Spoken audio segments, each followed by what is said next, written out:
What's the latest? It's just a sort of a turning of the screw from where we're sitting over here.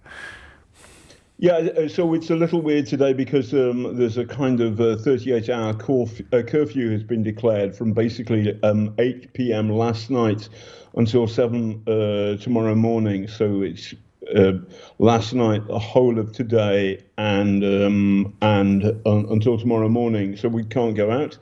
There was an attack on an apartment block pretty close to the zoo, and being an old hack, and also because I've got a granddaughter, and my granddaughter's seriously into monkeys. I kind of like going to the zoo because it kind of reminds me both of when my kids were little, but also of my granddaughter's fascination with monkeys. And so I went, and when the war started, there was an attack on the TV tower the first couple of days. And that also is pretty close to the zoo. And they told me that they put the elephant on sedatives. So they would have had to put the elephant on sedatives again. Obviously, you've got to worry about the people, and obviously you've got to worry about the animals. But let's remember the person who's to blame here is Vladimir Putin. What's the purpose of the curfew, John? There is a fear that the local authorities here fear Russian saboteurs, who obviously, they can pass as Ukrainians, are trying to infiltrate the city to maybe take out President Zelensky or people close by infiltrating into the city and all of that. Now, whether that fear is rooted in logic or whether it's an expression of the kind of madness of war, I don't know. There's a logic to the idea that the only way you can be sure of having no saboteurs on the streets of Kyiv is by having nobody on the streets of Kyiv. Yes, I kind of, partly because we're all used to it because of COVID, also because I'm a writer and I like writing things. I kind of weirdly kind of enjoy it because I can't. No, I understand. And you're out of the obvious firing lines as well, although the prospect of aerial bombardment remains acute. How badly hit has the city been? We see photographs, but they're always in isolation. If you were wandering the streets of the city this morning, would that be the case? Would it be that things are relative? Blockades notwithstanding, it doesn't yet look like some of the other cities that have come under Vladimir Putin's attack in recent years. No, absolutely, it's not. It isn't. It's nothing like as bad as Sarajevo, for example, where I was in '92 and '93. Nothing like Aleppo, nothing like Grozny. Most of the center of the city is intact. You can still get out. The electricity is still on. The internet is still on, and also in the center, although you hear the odd crump in the distance, because. So Kyiv is half the size of London. I'm in Leicester Square.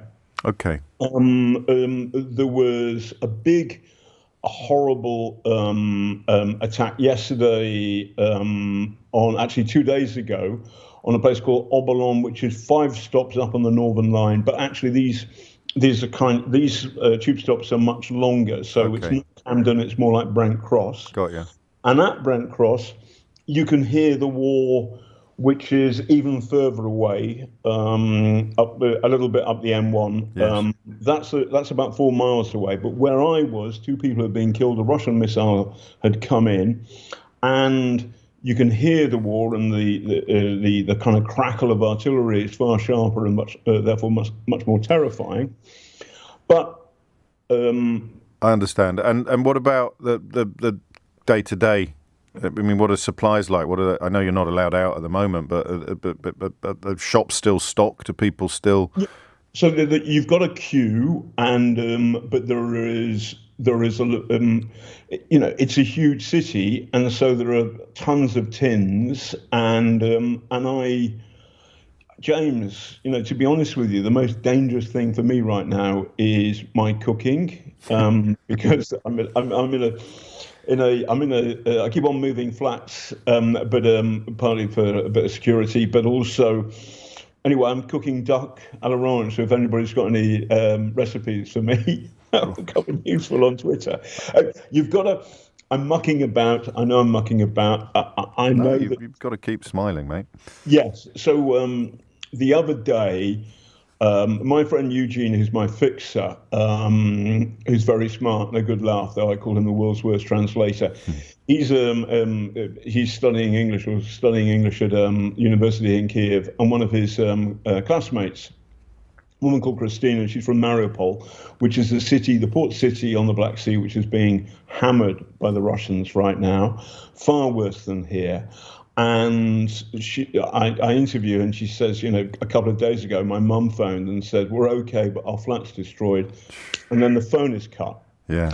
And Wow. so there's a cafe. I take her to the cafe, and we have it's the only cafe that's open, and they refuse to take money from us. But because Christina's obviously deeply upset, we take her and we get a coffee and a bun. And I need a cup. I haven't had a proper cup of tea for ages. So I ask for tea with milk. And Eugene and my driver Vlad are horrified. And then Eugene leans forward and says, there are other ways of proving that you're not a Russian spy. And so, James, this is what it's like all the time. It's this awful story from Mariupol, from somebody, by the way, her mum and dad and their cat have got out, cat in a box, and they're all out. Right. Happy end of the story. And then Eugene cracks a joke, and then we all start kind of... Yes. So you go from kind of exhaustion and fear and terror to exhilaration and laughter in every minute on the minute. It's exhilarating and it's exhausting. Of course.